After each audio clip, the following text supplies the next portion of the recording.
my screen right now. And something I want to keep in mind as well is just my PowerPoint isn't showing up on share my screen. Okay, that's weird. Something I want to say as well, if for whatever reason I'm going too fast, or if you have any questions, feel free to let me know and unmute and just say it. I unfortunately can't see everybody's cameras when presenting, and I'm also not able to see everybody's webcam. So I'll need some communication just to make sure I'm doing things correctly as well. Sure, I'll help out with that. All right, I just want to have a confirmation. Can you see the PowerPoint? I can. Can other people see it? Feel free to take yourself off of mute, give us a thumbs up. I see a head nod. Yes, I can see the PowerPoint. Awesome. Okay, Thanks, Erin. good to know. Yes, Well, I can see the PowerPoint. Oh, great. And can you share your name? You have numbers there, and so I'd like to rename you. Riva? Riva, R-I-V-A? R-I-T-A. R-I-T-A. Thank you so much. All right, well then, I'll get started. So again, the presentation we're all here for is financial assistance, how to get help with healthcare costs. And it's being presented by me, Darren Vaughn, but I'm doing it on behalf of both HICAP and Legal Assistance for Seniors. So before we get started with the content of the presentation, I want to talk a little bit about the agency I work with as well as HICAP. So Legal Assistance for Seniors is a nonprofit agency that's been serving seniors and others in Alameda County since 1976. Our mission has been and continues to be to ensure the independence and dignity of seniors by protecting their legal rights through education, counseling, and advocacy. And lastly, our legal, community education, and individual Medicare counseling services through HICAP are all 100% free of charge. We help with a wide variety of things, such as government benefits, be it Social Security, SSI, or CAPI, which is the Cash Assistance Program for immigrants, senior immigrant issues, elder abuse prevention, kin caregiver issues. Now, we have planning for the future on this slide. Unfortunately, we don't help with drafting any wills, estates, or trusts. Instead, what we mean by that is we help with this document called an Advanced Healthcare Directive. And what that is essentially a legally binding document that outlines what you would want done if you're no longer able to communicate, be it because of an accident, a medical condition, or anything else.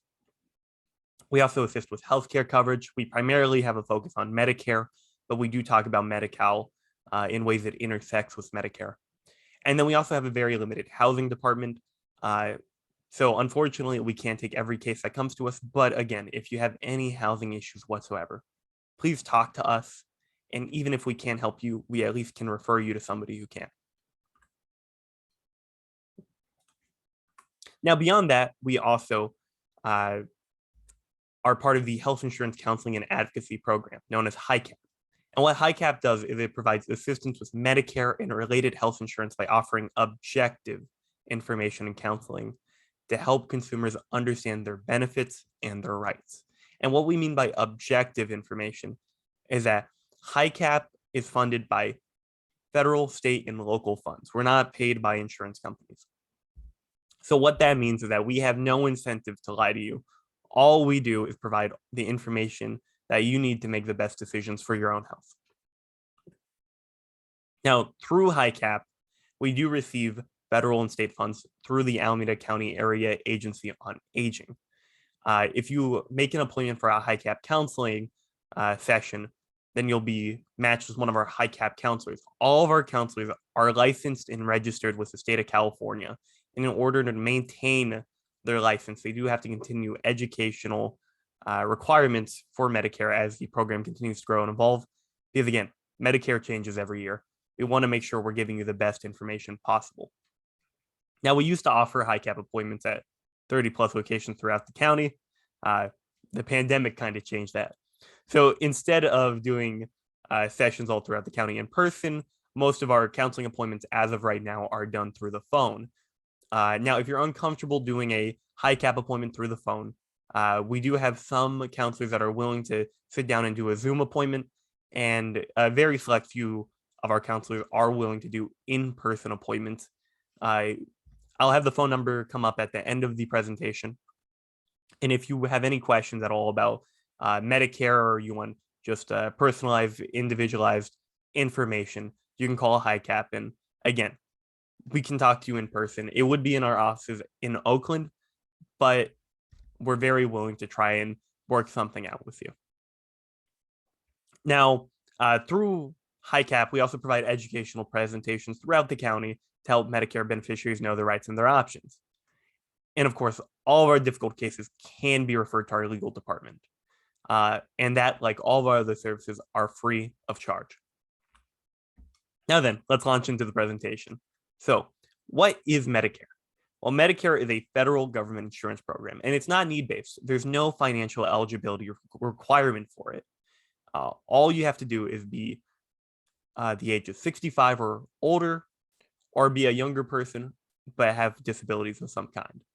Now we'll launch a little bit more into detail of those definitions. So before we look at that two-pronged criteria of 65 or older or being disabled, you do first have to be a U.S. citizen or a legal permanent resident with 5 years of continuous residence in the country. After that, you do have to be 65 years of age or older, or you can be under 65, but receiving Social Security disability income, abbreviated as SSDI, for at least 24 continuous months. Now, there are two medical conditions that if you're diagnosed with it and you're under the age of 65, you also don't have to wait 24 months before you're eligible for Medicare. That would be kidney failure, which is known as end-stage renal disease, or ALS, which is also known as Lou Gehrig's disease. Now, there is 4 different parts of Medicare. And how I would view it is I'd say parts A, B, and D work together, and part C is its own thing. So Medicare Part A is your hospital insurance. Medicare Part B is your medical insurance. Medicare Part D is your prescription drug plan, and Part C is your Medicare Advantage plan. We'll talk a little bit more about these differences later, but something I want to touch upon real quick. So Medicare Advantage plans are when you have your Medicare administered by a third-party insurance company instead of the government. Usually there's some benefits and advantages to this, and they'll give you some additional benefits, such as perhaps some dental or vision plans. Now, the thing about a Medicare Advantage plan is typically you'll be locked into service providers. So, for instance, the biggest one in our area is Kaiser. If you have Kaiser, then you can only see Kaiser doctors, and to see a specialist, you have to be referred by your doctor first. If you have Original Medicare, then you can see any doctor in the country that takes Medicare. And if you want to see a specialist, you don't need a referral whatsoever. So Medicare Part A, remember, this is your hospital insurance. So Part A is free for most people who have Medicare. And the reason for that is that if you've worked 40 quarters or more, according to the Social Security Agency, then you don't have to pay a premium on Part A. And 40 quarters is about 10 years. Now, if you haven't worked, you can qualify through your partner. If your spouse currently is eligible for Medicare Part A, or your former spouse who you were married to 10 years or more, then you can qualify through them. Now, if you're not automatically eligible, there is a premium that you would have to pay monthly, and they are both very expensive. If you've worked 30 to 39 quarters, that minimum cutoff is about 7.5 years.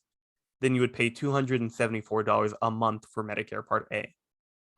Now, if you've worked less than 7.5 years, so 29 or fewer quarters, then you'd have to pay $499 a month as your premium, and $500 a month is very expensive. But again, these premiums, if you do have to pay them, can be covered by other financial assistance programs that we'll talk a bit later on in this presentation. Now, Medicare Part B. So most people who have Medicare Part B are paying a monthly premium of $170.10 for the year 2022. Now, there are a few factors that can change the cost of a Medicare Part B premium, one of the most important of which being late enrollment penalties. So for every year that you're eligible to sign on to Medicare Part B, but you don't sign on to it, they add 10% of the national average of the premium onto your premium, and that's a lifelong penalty. It never goes away unless you enroll in some of these financial assistance programs, at which point they'll pay them for you. But that's why it's very important to keep in mind that your initial enrollment period to enroll in Medicare Part B is a 7-month window. It's 3 months before your 65th birthday, the month of your 65th birthday, and then 3 months after your 65th birthday. If you enroll during that time period, you'll never have to pay a late enrollment penalty, and you'll just have to pay the base premium, which again is $170.10 a month in 2022. Now, something to keep in mind as well, if you already have health insurance that's covering you right now, or if you have health insurance covering you from the age of 65 onward, you do qualify for a special enrollment period if you start losing your coverage. For instance, let's say you're still working and you retire at 67, now you're no longer covered by health insurance. Typically, you would have to do a 3-year late enrollment penalty, but because you were already covered, the moment you lose your healthcare coverage, Medicare will then say you're in a special enrollment penalty or period, and you can enroll in Part B for the regular price without having to worry about any late enrollment penalties. Now, beyond the premium, there are also 2 other costs associated with Medicare Part B. There's the annual deductible, which for this year is $233. And then there's a 20% coinsurance for any cost associated with Part B. Now, something important to keep in mind as well. So Medicare Part B does have a 20% coinsurance for quite a few of the services it covers, but it also covers preventative benefits in full. So preventative benefits are things that doctors will use to screen and make sure that you're remaining healthy whenever they see you. So your annual wellness visit, that's basically your physical when you see your doctor once a year, and they'll inform you of any diagnostic tests they can do for you, and you can talk to your doctor about any issues you may be having. And that'd be 100% covered. A lot of cancer screenings are covered. They're starting to incorporate a mental health element into Medicare. So depression screenings are also completely covered now. There's screenings for lung cancer. And beyond the lung cancer, they actually also help pay 100% in full for therapy to quit smoking. There's a lot of preventative benefits out there. You can check mymedicare.gov to find out what benefits are available for you, or you can just talk to your doctor. They should know what you should qualify for. Now then, let's talk about cost sharing with Medicare. So how Medicare typically works is that Part A is your hospital insurance. So what that pays for is when you get admitted to the hospital. So let's say, for instance, you break your leg and you go to the emergency room and you have to stay in the hospital for 3 days. That'd be covered under Part A because you were admitted as a patient into the hospital. Now, first, you do have to meet a deductible. For 2022, it's $1,556. Excuse me. After you reach your deductible, then Medicare covers the first 60 days in a hospital for that year. Something important to keep in mind as well. If you're not ready to go home, but you're good enough to get out of the hospital, what your doctor might recommend is that you attend a skilled nursing facility. So let's use that broken leg example. Let's say your doctor wants you to incorporate some physical therapy, but he's not comfortable with you being home still. What may happen is you spend a few days at a skilled nursing facility where there's nurses who take care of you, and then you'd also have the skilled care of some kind, which would be the physical therapy in this instance. And the first 20 days of that are also 100% covered by Medicare Part A. Now, from days 21 to 100, unfortunately, there is a significant copay, which is $194.50 a day. But on average, most people are out of a skilled nursing facility within 6 or 7 days. Now, Medicare Part B is your medical insurance, and that covers outpatient services. And what we mean by that is when you go to see your doctor, such as a doctor's office visit, if your doctor wants to run any tests on you that aren't preventative, then that would be under Part B. And Medicare would pay 80% of that, and you would pay the remaining 20%.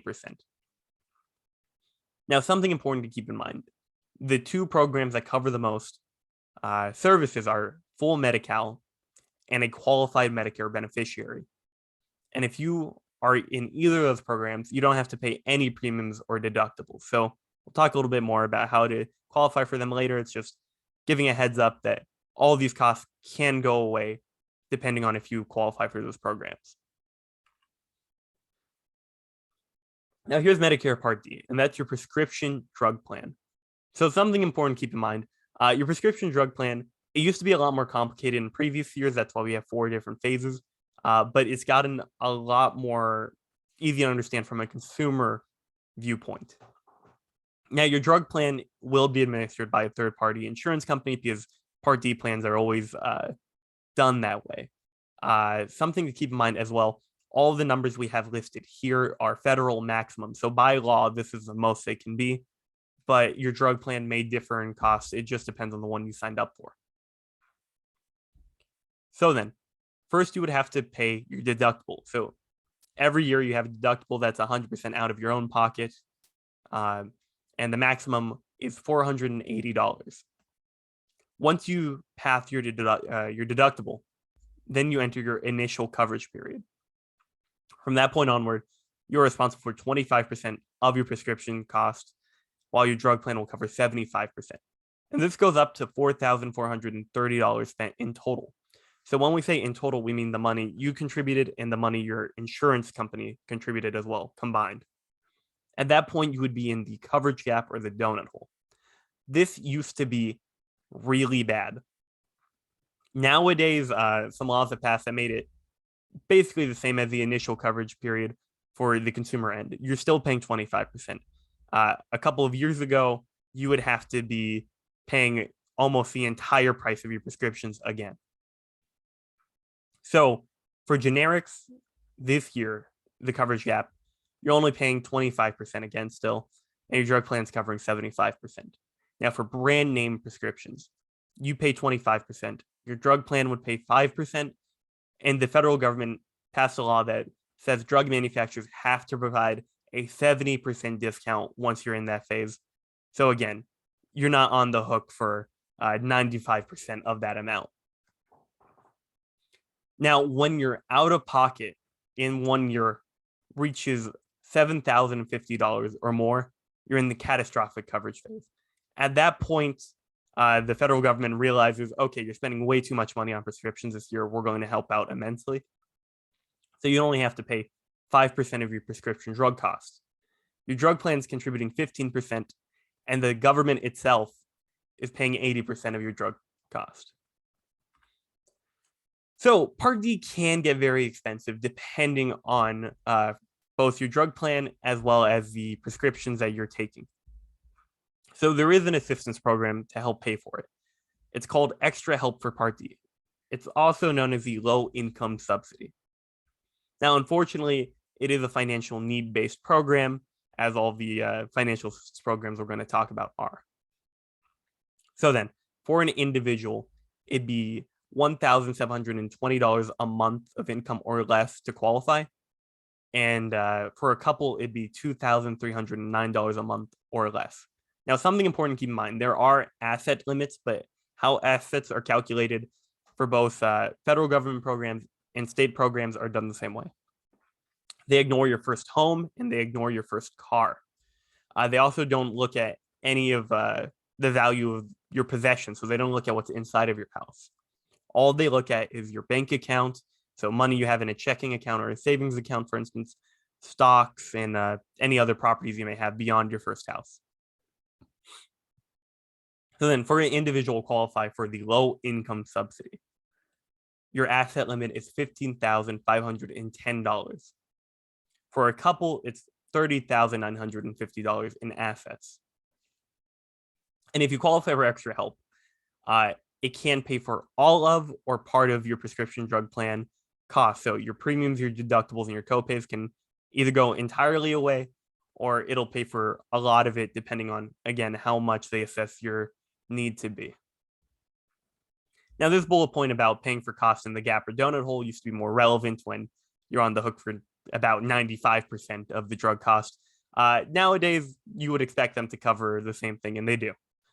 They also allow additional flexibility. So if you're in the low-income subsidy plan, you can change your plans for the first 9 months of the year. Typically, for a drug plan, you only have 3 months in a year where you can change it. So they essentially triple your flexibility on when you can change your plan.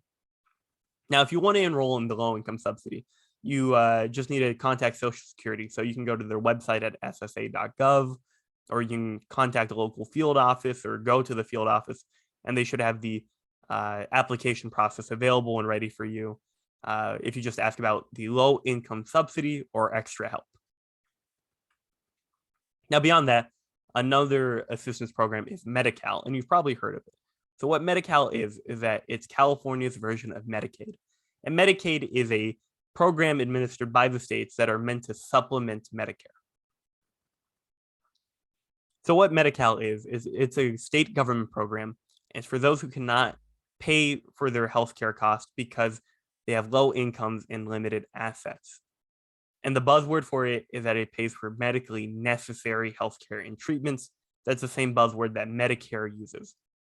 Now, if your doctor is prescribing you a treatment or a medication, they can usually make the argument that it's medically necessary. So most of the time, you won't have to worry about that wording. So then, the Medi-Cal that's relevant for us is Medi-Cal for the aged, blind, or disabled. Now, you're eligible for full scope Medi-Cal with no share of costs if you're 65 or older, or if you're receiving Social Security disability benefits, or you would have received Social Security income, but you had too high of an income, maybe because of private disability income. Now then, there are income limits and there are asset limits. Unfortunately, these are somewhat unrealistically low, in my opinion. The income limits for an individual are $1,584 a month or less. And then for a couple, it's $2,126 a month or less. Now, the asset limits are what used to be a real issue. As of right now, today, the asset limits are still $2,000 in assets for an individual and $3,000 for a couple. That's ignoring the first home and the first car and whatever's in your house. But again, that is just incredibly tiny. Thankfully, after 30 or so years, they're finally going to push up the asset limits. So instead of $2,000 for an individual, starting in July this year, it's going up to $130,000 for an individual in assets. They're jumping from $2,000 to $130,000. Again, this is the asset limit. The income limits still apply, and those are the same. But the asset limit is moving incredibly high. So if you didn't qualify for Medi-Cal before in the past, you might be able to qualify now for full scope. Something important to keep in mind as well. For every additional person in a family unit, they're adding a $65,000 asset limit increase. So for a couple, it would be $195,000 to their asset limit to qualify for Medi-Cal. Now, unfortunately, the income limits haven't changed. Another change coming to asset limits as well is that in May this year, adults 50 years of age or older can now move on to full scope Medi-Cal regardless of their immigration status. So they're lowering the age and they're also disregarding immigration. So again, more people might be able to qualify. So it doesn't hurt to just fill out an application and see what happens. Now, there is also this element of Medi-Cal called Medi-Cal with a share of cost. And this is if you meet the asset limit, which, again, a lot of people are going to now, but exceed the income limit, you might still qualify for Medi-Cal. And again, they're going to look at your income, and it's got to be somewhat near the limit still, presumably. And how a share of cost works is it's like a deductible, but it doesn't operate on an annual basis. It operates on a monthly basis. So you don't have to pay it every month. Instead, once you meet your share of cost for a month, Medi-Cal will jump in and pay for the rest of any costs after that.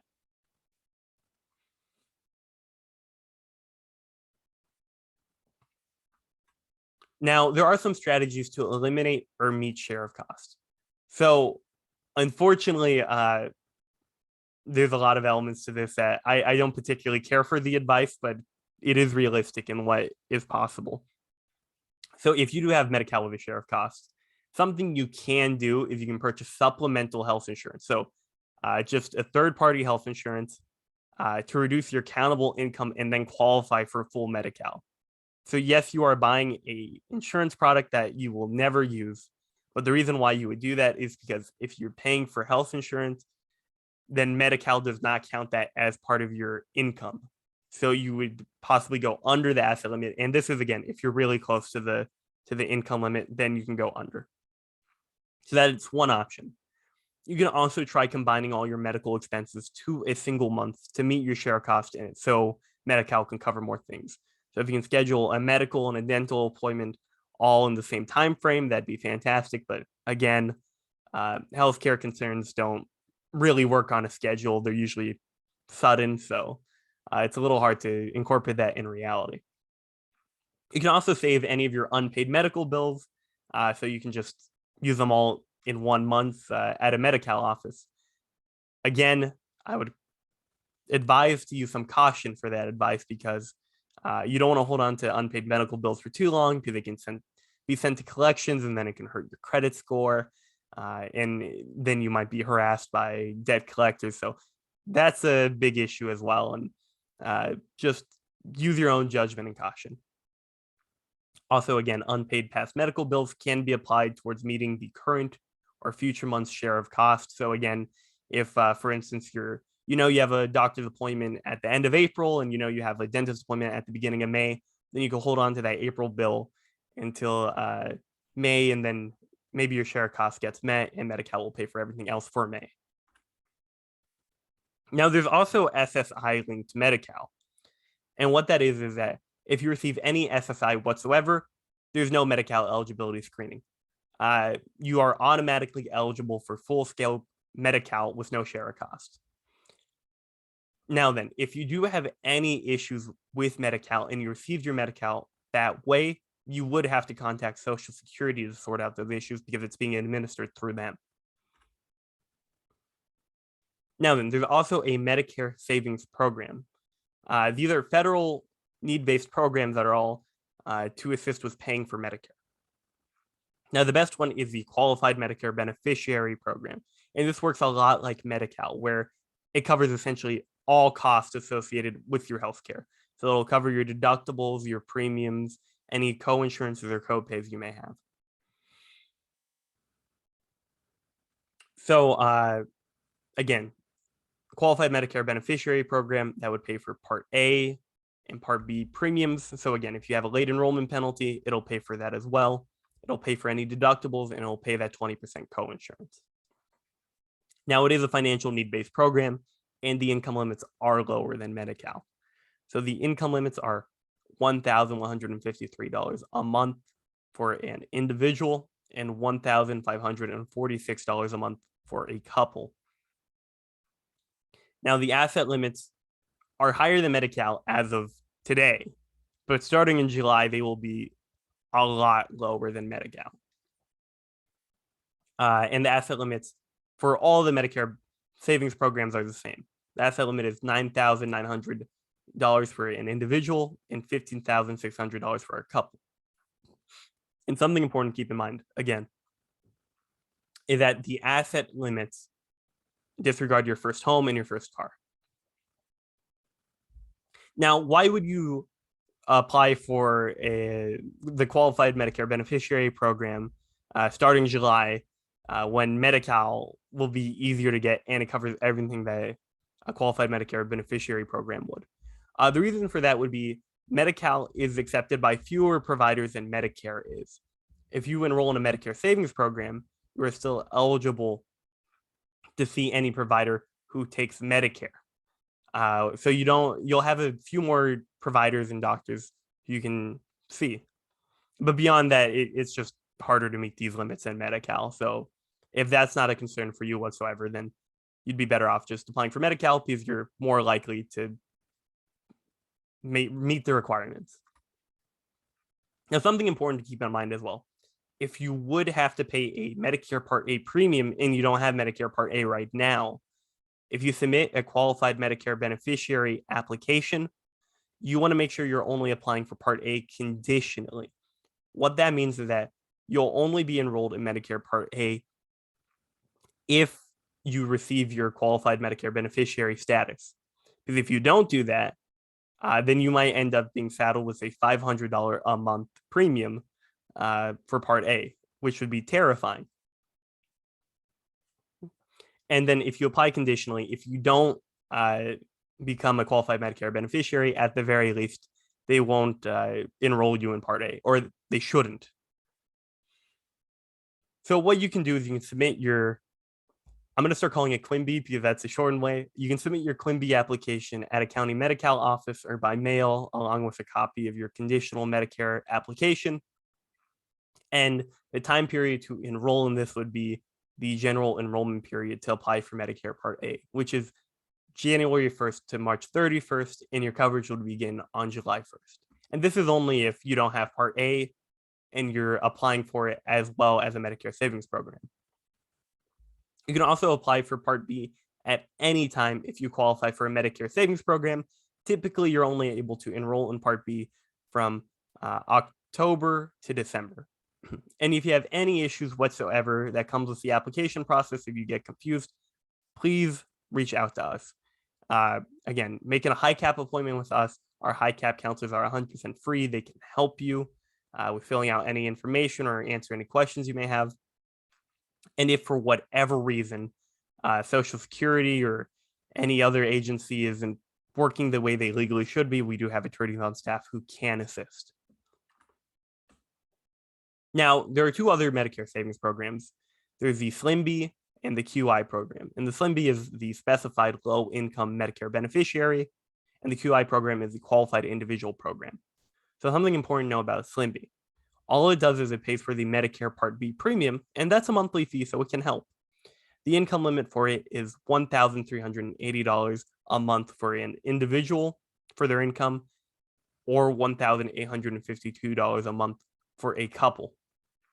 And the asset limits are the same as the QMB program, which is $9,900 for an individual and $15,600 for a couple. Now, again, these limits are below Medi-Cal, and it covers less than Medi-Cal. You'd be much better served by just applying for Medi-Cal after July. Now, the qualified individual program also only pays Medicare Part B's premium, and the income requirements are a little higher. It's $1,550 for an individual and $2,081 of monthly income for a couple. And something important to keep in mind, the difference between this and SLMB are that if you qualify for the SLMB program, you will definitely have your Medicare Part B premiums paid for. If you qualify for the QI program, what happens instead is that it's administered on a first come, first served basis. So there's no guarantee that you'll be administered into the program. And secondly, you do have to reapply every year as well.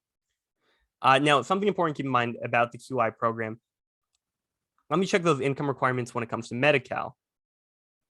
They're below Medi-Cal by a little bit. So again, you'd be better served, since we're in California and we're a higher cost of living state, applying for Medi-Cal would probably be better. And again, Medi-Cal covers everything when it comes to your healthcare coverage compared to the Medicare savings program. Now, there's also this practice called balanced billing. If you're a full dual, then you should never be balance billed. And what that means is that a full dual is somebody who has Medicare and Medi-Cal together, or they're a qualified Medicare beneficiary. What balance billing is that you're not allowed to be billed at all, essentially, because again, Medi-Cal and the QMB program cover everything. So if you ever receive a bill from a doctor's office or just any kind of medical agency, you don't have to pay that bill at all by law. But you shouldn't ignore it either. If you have any issues with it, you should talk to your doctor's office and let them know, hi, I am a full dual, I have Medi-Cal, or I am a qualified Medicare beneficiary, I shouldn't have been billed. And if you have any issues with that whatsoever, you can also contact HICAP to help. Again, we're 100% free, and we'll assist you on an individual level. If you're applying for Medi-Cal in Alameda County, here's a few locations. You can always look up where you can do it, or you can contact a Social Security field office, and they'll know where Medi-Cal offices are as well. Here's a few addresses. You can feel free to take a picture of it right now, or If you want, I could even send the presentation out afterwards. So we have 3 locations in Oakland. We have a location in Hayward, Fremont, and Livermore as well. Now, beyond that, we have a few other resources as well. The Medicare website, they're going to have up-to-date income and asset limits for Medicare savings programs, for instance. You can look at the Medicare website as well just to get better understanding of the cost associated with Medicare. There's the Social Security website linked here as well as their phone number. Again, if you're going for the extra help program or the low income subsidy program to help pay for prescription costs, that's where you would go to enroll in that program.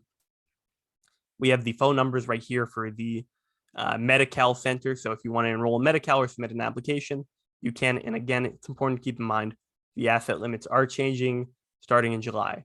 So you very well might qualify for Medi-Cal now compared to if you applied just last year, even if nothing's changed on your end. You can also contact Bay Area Legal Aid. We have their phone number right there. And what Bay Area Legal Aid does is they have an assortment of public benefits attorneys. And those public benefits attorneys can assist if for whatever reason, Social Security Agency or Medicare Center for Services or Medi-Cal aren't operating in the way they legally should be. And again, if you're unsure if there's any issues with how it's being administered, you can call and ask. They have a free legal advice line, so you shouldn't have to pay for anything there either. And again, here's the HICAP number. Again, HICAP appointments are 100% free. Our counselors will gladly walk you through any questions or issues you may have. We're all funded by the state and federal government, so you don't have to worry about us trying to sell you anything. And beyond that, I'm opening up the floor to questions. If you have any questions, feel free to ask me. Otherwise, that's the presentation. Awesome. Thank you so much, Darren. I'll take this moment to share that I've done the HICAP appointment with my father-in-law, and it was wonderful. It was really helpful. It was personalized, so that way we could share his information, and it was really helpful. I'm going to go ahead and stop the recording.